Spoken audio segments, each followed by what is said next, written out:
नमस्कार मित्रांनो, सोप्या शब्दात या चॅनलवर आपले हार्दिक स्वागत आहे.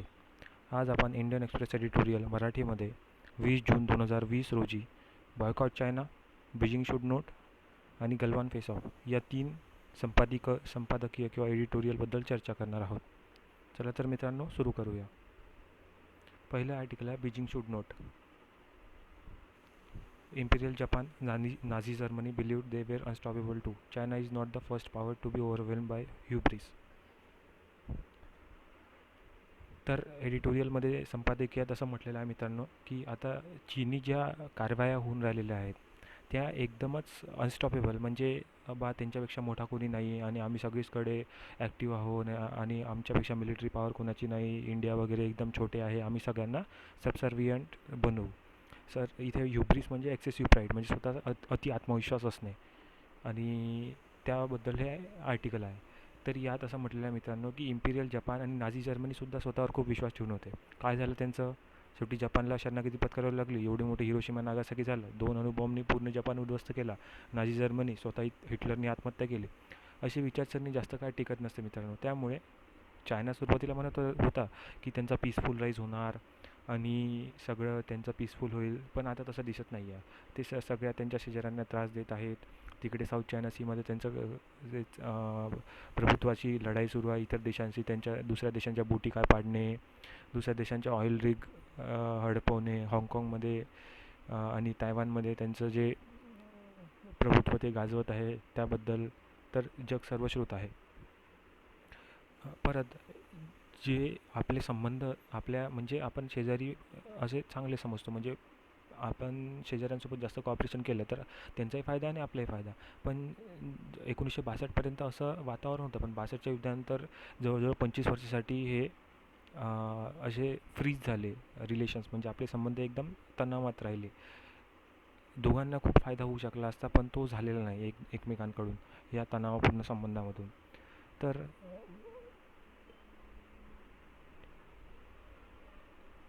आपण चायना नेहमी आपल्याला म्हणजे अंडरमाइन करतो. तो काय म्हणतो की आमची अर्थव्यवस्था $15 ट्रिलियन आहे, तर तुमची अर्थव्यवस्था जवळजवळ $3 ट्रिलियन आहे, म्हणजे आमच्यापेक्षा 5 पट लहान. तर तुम्ही आमच्याशी काय कंपॅरिझन करणार? पॉप्युलेशन पण तुमची जवळपास कमी आहे, आमचा एरिया पण एवढा जास्त आहे, मिलिटरी पण इतकी स्ट्रॉंग आहे. तर प्रत्येक गोष्टीत अशी तुम्ही मिलिटरी माईट दाखवाल तर ते नक्कीच सस्टेनेबल होणार नाही. कारण तुम्हाला माहिती आहे की नाझी जर्मनीने पण हळूहळू असे प्रयत्न करून आपली मिलिटरी माईट स्ट्रॉंग केली होती. रशियाला 900 दिवसाचा वेढा घातला होता, तरी मित्रांनो रशियाने हार पत्करली नाही. तर असो, जपान इतका मिलिटरी माईट, इम्पिरियल जपानची गोष्ट चालू आहे मित्रांनो, जिथे राजेशाही होती. काय झालं त्याचं मित्रांनो? शेवटी शरणागती पत्करावी लागली. आता डेमोक्रेसी होऊन पहा किती प्रगती करतो आहे मित्रांनो जपान. तर हे आता ठीक आहे, तुम्ही एक आता कम्युनिस्ट कंट्री, म्हणजे आता कम्युनिझम म्हणजे तुम्ही काय समजलं असाल की सगळं स्टेट होऊन सरकारच्या हातात, सगळ्या व्यवस्था समानतावादी आणि सगळे पैसे वगैरे इन्कम इक्वॅलिटी नाही. तर हे पूर्ण फारसा म्हणजे चुकीचं आहे. हे कम्युनिझमचा अर्थ फक्त आणि फक्त एक पार्टी स्टेट ठेवण्यासाठी, म्हणजे एकच चायनीज कम्युनिस्ट पार्टी ठेवण्यासाठी तिथे वापस झालेला आहे मित्रांनो. इकॉनॉमीच्या बाबतीत तिथे कुठलंही कम्युनिझम नाही, तिथे कॅपिटलिझम आहे. बघा, कॅपिटलिझम इज कम्युनिझम कॅरेक्टरिस्टिक. त्याला शी जिनपिंग थॉट म्हणतात. ते म्हणतात की आमचं सोशलिझम हे चायनीज कॅरेक्टरिस्टिक्स आहे, म्हणजे 21st सेंचुरी मार्क्सिझम असे वगैरे ते चांगले फॅन्सी शब्द देतात. पण तेच म्हटलं अर्थव्यवस्थेत ते पूर्ण लिबरल झालेलं आहे, उदारमतवादी, पण त्याच्यात ती चायनीजच्या कंट्रोल आहे सगळं त्यांच्या गव्हर्नमेंट थ्रू, म्हणजे ही ते एक प्रकारचं कॉर्पोरेशनच आहे, एक मोठी कंपनी आहे समजून घ्या. चायनीज कम्युनिस्ट पार्टी ते सगळं चालवते. आणि कम्युनिझम कशात दाखवते? तर आपली पकड, कारण की डेमोक्रेसी आणली तर इलेक्शन, मग दुसरी पार्टीची सत्ता येईल. तर असं आहे मित्रांनो. एक तुम्हाला सांगतो की पीपल्स लिबरेशन आर्मी त्यांची IPL आहे, तर त्यांचं मेन काम त्यांच्या म्हणजे मॅन्डेटमध्येच देऊन आहे की तुम्हाला चायनीज कम्युनिस्ट पार्टीच्या हितांची रक्षा करणे आहे. देशाचे नंतर पहिले चायनीज कम्युनिस्ट पार्टीचं हित येईल, म्हणजे ती आर्मी देशाची नसून त्या कम्युनिस्ट पार्टीची आहे.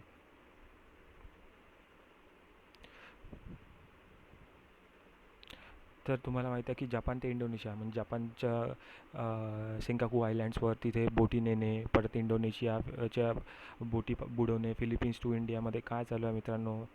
तर तुम्हाला माहीत आहे एकदम ह्यूज इन्व्हेस्टमेंट करून तेथील नेत्यांना विकत घेऊन त्यांची हे करणे. आता भारतात तसं आता प्रेझेंट एस्टॅब्लिशमेंटमध्ये तरी चालत नाही मित्रांनो, आपण BRAचा पार्ट पण नाही, बेल्ट अँड रोड इनिशिएटिव्हचा.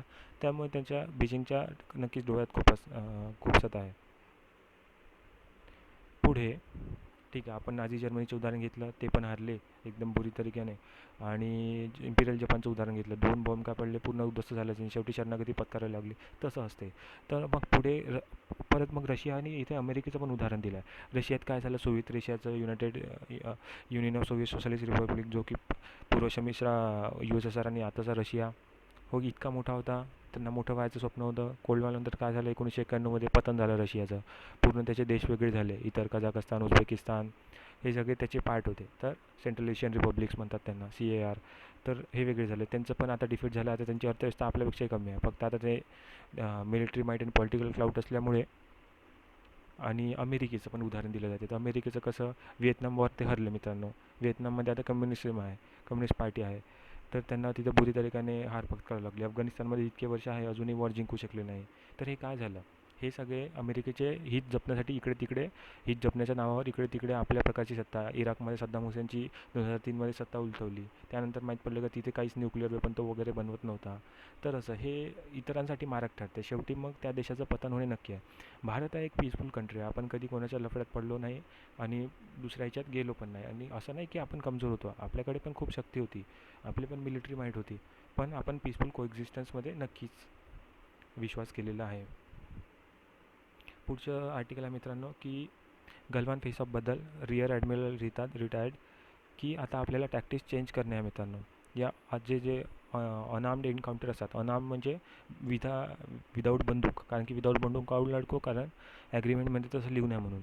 आता विदाऊट बंदूक लढतो म्हणजे हाताबुक्यानं तरी लढलं पाहिजे. तर त्याच्यातही त्यांनी वेपन शोधून काढले, म्हणजे दंड्यावर वायर, ते वायर म्हणजे कोणते, जे फेन्सिंगला वायर असतात, एकदम ते नुकीले वायर असतात, ते लावून दंड्यावर इतरांना मारणे. आता त्यांनी जीव नाही जाणार का, गोळीनी जसा जीव जातो त्यांनी पण जीव जातो ना. आपल्या आपल्या कमांडिंग ऑफिसरवर तिच्या हल्ला झाला, कर्नल संतोष बाबू, जे शहीद झाले.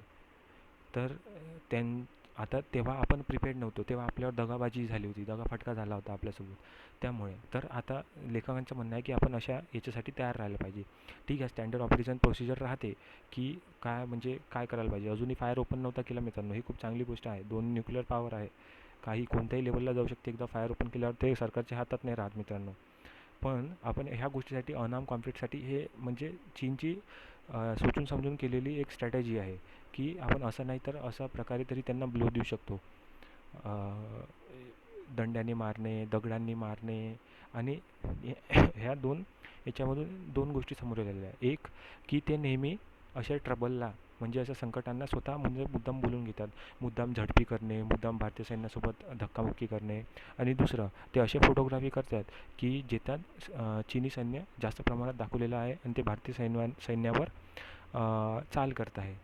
तर यात पण आपण एक प्रकारे लढत भेटली पाहिजे, कारण आता या इन्फॉर्मेशन वॉरफेअरचा जमाना आहे.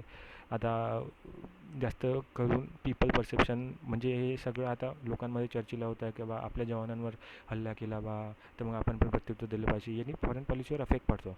त्यामुळे ते फॉरेन पॉलिसी ही खालच्या पातळीवर न नेता लोकांमध्ये तेच वरच्या पातळीवर डिस्कस करून त्यांनी जो निर्णय घ्यावा, ह्या लोकांच्या दबावाखाली आपण निर्णय घेऊ नये. तर मग आपल्याही गुरखा रेजिमेंट आहे, कुमाऊ रेजिमेंट आहे, गढवाली रेजिमेंट आहे. आता गुरखा रेजिमेंट यांच्याकडे तर कुकरी राहते, कुकरी तर इतकी भयंकर तो चाकू प्रकारचा राहतो त्यांच्याकडे, की त्यांनी एकही वाचला नसतं. आता अनाम म्हणजे तुम्ही बंदूक नाही वापरत, तर मग आम्ही कुकरी वापरतो बा. मग असं काऊन नाही करू आपण. आता ते इतक्या प्रकारचं एवढं भयंकर हत्यार वापरत आहेत, तर असं लेखकांचं म्हणणं आहे.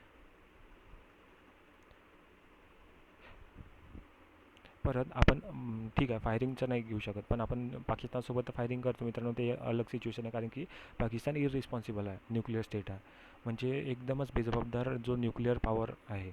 पण आपण ते चीनसोबत असं करू नाही शकत. परत लेखक इथे म्हणतात की झाऊ एनलाईननी जे बॉर्डर स्वॅप केलेली होती, ते आपण एक प्रकारे स्वीकारून घ्यायला पाहिजे. म्हणजे मित्रांनो, आता तुम्ही विचार करा, ठीक आहे, अक्साई चीनमध्ये आला, आपण अक्साई चीनवर दावा सांगतो, पण तुम्ही एक प्रॅक्टिकल होऊन विचार करा की अक्साई चीन घ्यायला आपल्याला युद्ध करावं लागेल. ठीक आहे, ते म्हणजे मी आपली बाजू कमतरता नाही दाखवता, असं होणारच आहे. की आपल्याला थोडे ना थोडे आता जेव्हा मेडिएशन होते, ॲग्रीमेंट होतात, तेव्हा कोणाचं गमवावं लागतं, कोणाचा फायदा होतो. ठीक आहे, दोन्ही पार्टीला. तर थोडा भाग तर गमवावाच लागेल. आता तुम्ही सांगा, 60 वर्ष झाले, 70 वर्ष तिथे सैन्य ठेवून आहो आपण, अजून 1960-70पर्यंत सैन्य ठेवावं लागणे. तर मग ते कितपर्यंत योग्य आहे? ती बॉर्डर एकदा फोर्टिफाय करून, म्हणजे नक्की करून, जिथे आहे तिथे, त्याच्यानंतर आपण पेट्रोलिंग सुरू करूया, असं लेखकांचं म्हणणं आहे. आपल्या 3000 किलोमीटरच्या बॉर्डरवर कमीत कमी 3 लाख लोक, म्हणजे 3 लाख जे सैन्य आहे आपलं, ते तैनात आहे. आणि ते 70 वर्षापासून तैनात आहे मित्रांनो. तर 2060पर्यंतही असंच सिच्युएशन ठेवायची आहे का मित्रांनो, असं लेखक म्हणतात.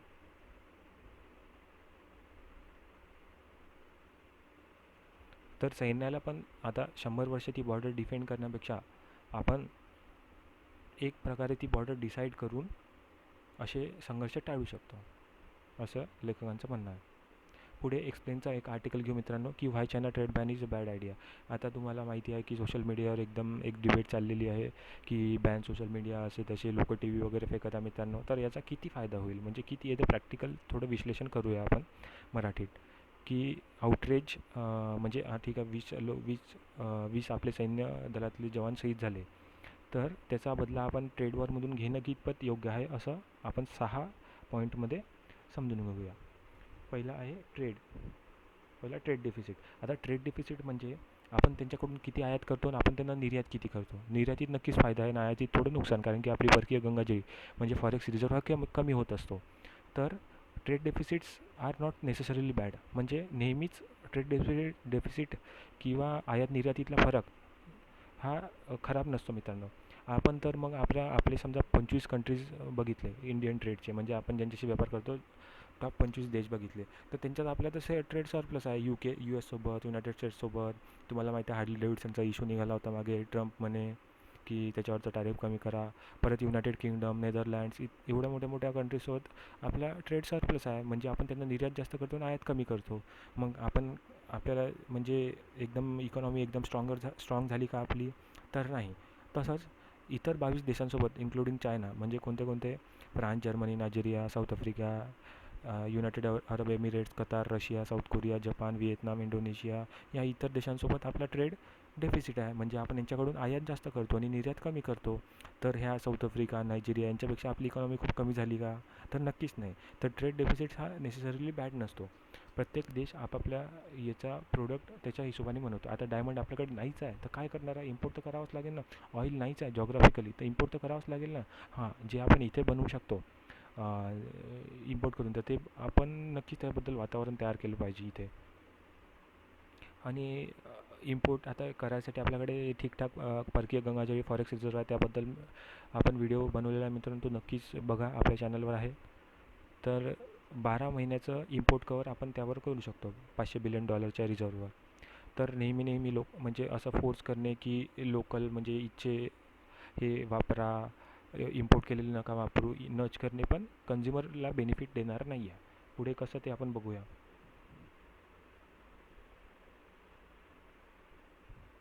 पुढे आहे will hurt the Indian poor the most.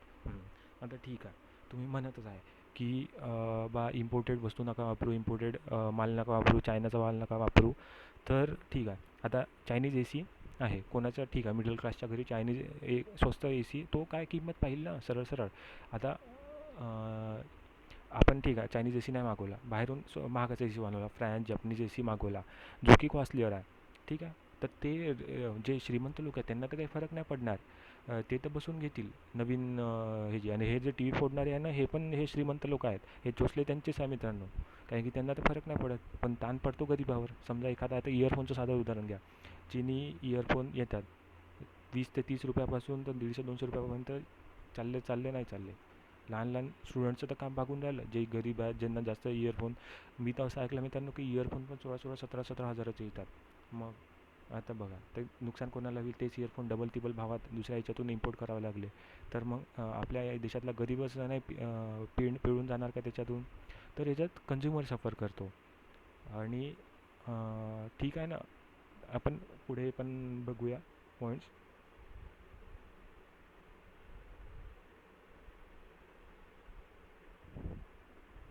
Will punish Indian producer and exporters. ठीक आहे, आता प्रोड्युसर आणि एक्सपोर्टरला कसं याच्यातून त्रास जाईल मित्रांनो, कारण की ट्रेड बॅन झाला होता चायनीचा. प्रोड्युसर इथे आपण त्यांना तिथून आपण रॉ मटेरियल विकत घेतो. म्हणजे कशाचे, APIचे, म्हणजे ॲक्टिव्ह फार्मास्युटिकल इन्ग्रेडियंट झालं, ठीक आहे. जे आपण हायड्रोक्झिक्लोरोक्विन इतर देशांना आपण एक्सपोर्ट केली मित्रांनो, त्याचा खूप सॉफ्ट पॉवर आपली इन्क्रीज झाली. तर ते कशामुळे शक्य झालं, चीनमधून त्याचं आयात झाली याची, रॉ मटेरियलची, त्या हायड्रोक्झिक्लोरोक्विन ह्या मेडिसिनची. मग तर मग आता आणि ते आपण एक्सपोर्ट केली. मग आपल्या प्रोड्युसरला आणि एक्सपोर्टरला महाग नाही जाणार का? समजा इथे तर आपण ते बनवायला लागलो तर त्याला वेळ लागेल, नक्कीच आपण त्याचा सबस्टिट्यूट करायला पाहिजे. पण सध्या एकदम सडन असं केलं तर एक आर्टिफिशियल शॉर्टेज पण मेडिसिनचा होऊ शकतो मित्रांनो, जे की नक्कीच स्वागतार्ह नाही. समजा त्यांनी चीनींनीच बॅन लावला भारतावर एक्सपोर्ट करायचं, तर मग किती महागात पडेल आपल्याला. ठीक आहे, आपण हे सगळं कशासाठी करताय, की चायनाला सबक शिकवायचा म्हणून. ठीक आहे. आता चायनाला सबक म्हणजे थोडा धडा कसा शिकवू आपण, तर आता एक चार्ट बघा. हा चार्टमध्ये बघा मित्रांनो, हा इंडियाचा एक्सपोर्ट आहे. चार्ट 3मध्ये बघा खाली सगळ्यात, India exports to China as percentage of it total export. म्हणजे आपल्या टोटल जो निर्यात आहे त्याच्यापैकी आपण चायनाला फक्त आपला 5% निर्यात करतो. ठीक आहे. आणि जो इम्पोर्ट करतो चायनावरून आपण, तो आपल्या आयातीतला 14% आहे. ठीक आहे.